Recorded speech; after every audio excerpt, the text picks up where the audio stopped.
Hello guys, welcome to my channel horror claps. आज जो कहानी मैं आपके लिए लेकर आया हूँ वो मुंबई के पास ही औरंगाबाद नाम के एक जगह की कहानी है।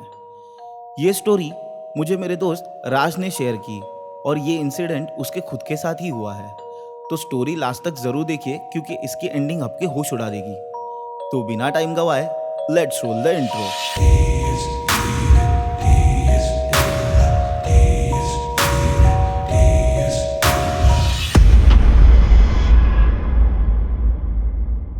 उरन ये जगह बेसिकली महाराष्ट्र में नवी मुंबई के आउटस्कर्ट्स इलाके में आती है। रिसेंटली ही यहाँ पे मोस्ट अवेटेड अटल सेतु का भी इनॉग्रेशन हुआ था।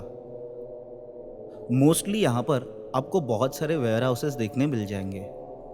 तो ऐसे ही एक वेयर हाउस में राज एज अ क्लर्क काम करता था। राज का एक दोस्त था अक्षय। बचपन से ही दोनों एक साथ ही बड़े हुए थे।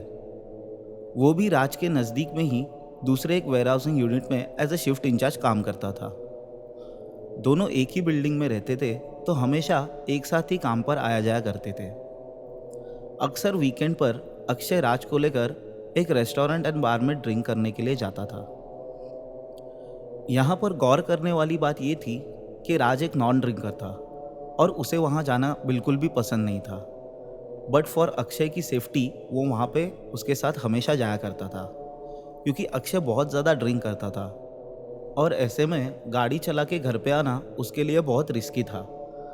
तो ऐसे ही एक सैटरडे इवनिंग अपना काम ख़त्म करके अक्षय राज को उसी रेस्टोरेंट एंड बार में लेके गया। हमेशा की तरह अक्षय ने इस वक्त भी बहुत ज़्यादा ड्रिंक कर ली। बार क्लोज होने का टाइम आया लेकिन अक्षय उठने के लिए तैयार ही नहीं था। राज ने उसे घर पे जाने के लिए बहुत मनाया, तब जाके कहीं वो वहाँ से चलने के लिए राज़ी हुआ। इस समय रात के लगभग 12 बज चुके थे। राज ने अक्षय को पीछे बिठाया और घर की तरफ जाने के लिए बाइक शुरू कर दी। रेस्टोरेंट से घर पे जाने का रास्ता ऑलमोस्ट आधे घंटे का था। बहुत लेट होने के कारण राज बाइक की स्पीड बढ़ा रहा था, लेकिन रोड पर स्ट्रीट लाइट ना होने की वजह से उसे बाइक धीरे ही चलानी पड़ रही थी। इतने में ही अचानक अक्षय ने राज को बोला, भाई, ये ब्रिज आने से पहले बाइक थोड़ा साइड में रोक देना। तो राज ने कहा, तू पागल हो गया है क्या? बाइक अब सीधा घर पे ही रुकेगी। इतनी रात में इस सुनसान सड़क पर मैं तो गाड़ी नहीं रोकने वाला। और वैसे भी तुझे करना क्या है वहां पर उतर के? तो अक्षय ने कहा, प्लीज भाई, गाड़ी साइड में रोक दे, सिगरेट पीने का बहुत मन हो रहा है। राज के बार बार मना करने के बावजूद अक्षय उसकी एक नहीं सुन रहा था। राज ने सोचा कि 4-5 मिनट ही तो लगेंगे इसे सिगरेट पीने के लिए। लेट तो अब हो ही चुका है, तो गाड़ी रुका ही देता हूँ, नहीं तो पूरे रास्ते में ये मुझे परेशान करता रहेगा। ऐसे सोच के राज ने ब्रिज के पास गाड़ी रोक दी। अक्षय बाइक से उतर के अब ब्रिज के पास जाने लगा। ब्रिज के किनारे नदी में उतरने के लिए जो ढलान थी वहां पर खड़े होके वो सिगरेट पीने लगा। उसने सिगरेट जलाई ही थी, इतने में उसे दूर से कोई अपनी तरफ चलता हुआ नजर आया। उसे अपनी ओर आता देख अक्षय थोड़ा चौंक गया, लेकिन फिर उसे लगा कि ये कोई आस पड़ोस के गांव का ही आदमी होगा, इसीलिए उसे अनदेखा करके वो अपनी सिगरेट पीने लगा। लेकिन वो आदमी अब चल के अक्षय के पास ही आया। नजदीक से उसे देखते ही अक्षय को पता लगा कि वो एक बूढ़ा आदमी है। अक्षय के पास आकर उसने कहा, बेटा, एक आध बीड़ी रहेगी तो मुझे पिला दो ना। तो अक्षय ने कहा, अरे काका, मैं बीड़ी तो नहीं पीता, पर मेरे पास सिगरेट है।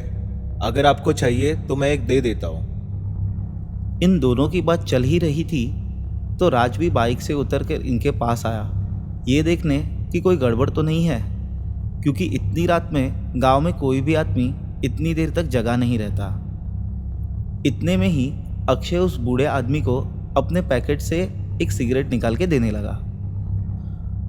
तो पीछे से राज ने उससे कहा, भाई, रात का समय है, अपने दाएं हाथ से सिगरेट मत देना। अगर देनी ही है तो जलती हुई देना या फिर बाएं हाथ से देना। ये बात सुनते ही वो बूढ़ा आदमी गुस्से से लाल हो गया। उसका चेहरा देखकर ऐसे लग रहा था कि राज ने ऐसी बात बोलकर उनका ईगो हर्ट कर दिया हो। उसने जोर से चिल्ला के राज को कहा, तुझे बड़ों की इज्जत करना आता है कि नहीं? मैं क्या कोई पागल या भिखारी नजर आता हूँ जो तू मुझसे इस तरह से बात कर रहा है? अक्षय को देख के उसने फिर कहा, ए लड़के, मुझे अभी के अभी ये सिगरेट तेरे दाएं हाथ से चाहिए, और वो भी बिना जलाए। ऐसे बोल के वो आदमी पागलों की तरह अपने आप से बड़बड़ाने लगा। मौका देखते ही राज ने अक्षय को बाइक पर बैठने का इशारा किया। दोनों भागते भागते बाइक की तरफ गए और राज ने बाइक शुरू कर दी। उनको ऐसे भागते देख वो बूढ़ा आदमी भी अब जोर जोर से चिल्ला के उनके पीछे भागने लगा। जैसे ही राज ने बाइक शुरू की, रास्ते के दोनों तरफ उसे ज़मीन हिलने का एहसास हुआ। उनके आसपास पत्थर उछलने लगे और हवा जोर से चलने लगी। जैसे तैसे गाड़ी चला के वो ब्रिज के दूसरी तरफ पहुंचे और अचानक बहुत ही भयानक सन्नाटा छा गया।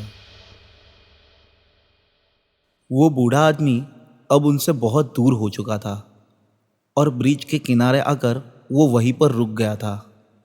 अब अक्षय ने डर के मारे पीछे पलट के देखा कि वो बूढ़ा आदमी अभी भी कहीं उनके पीछे तो नहीं आ रहा, लेकिन वो बूढ़ा आदमी वही किनारे पर खड़ा था।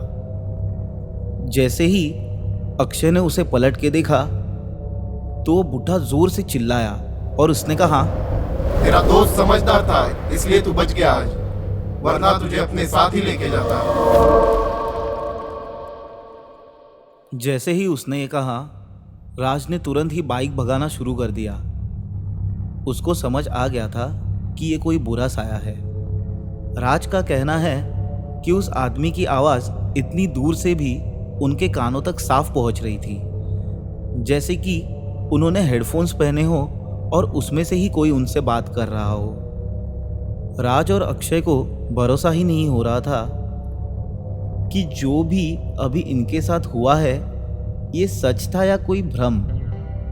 उनके दिमाग में यही सवाल आ रहे थे कि ये आदमी कौन था, ऐसे उसने क्यों कहा और ये सब चीजें उनके साथ क्यों हुई। उस रास्ते से निकलने के बाद अगले गांव में उन्हें एक गैराज दिखाई दिया। इतनी देर बाइक चलाने के बाद अब जाके कहीं उन्हें दो लोग वहां पर दिखाई दिए। राज ने अब उधर बाइक रुका दी। अंदर जाते ही उन्हें दो मैकेनिक गैराज बंद करते हुए नजर आए। पहले तो उन दोनों ने वहां बैठ के पानी पिया। दोनों की हालत इस समय बहुत खराब हो चुकी थी। उनकी ऐसी हालत देखकर उसमें से एक मैकेनिक ने उनकी ऐसी हालत का कारण पूछा। दोनों ने भी उनको सारी बातें बता दी। उनकी बातें सुन के वो मैकेनिक बोला, अरे दादा, वहाँ पर तो कुछ दिन पहले ही एक बहुत भयानक एक्सीडेंट हो गया था। पड़ोस के गांव में ही एक शादी थी और उनकी बारात वहाँ से निकल के इसी तरफ आ रही थी। उनका एक ट्रक और दो गाड़ियाँ थी।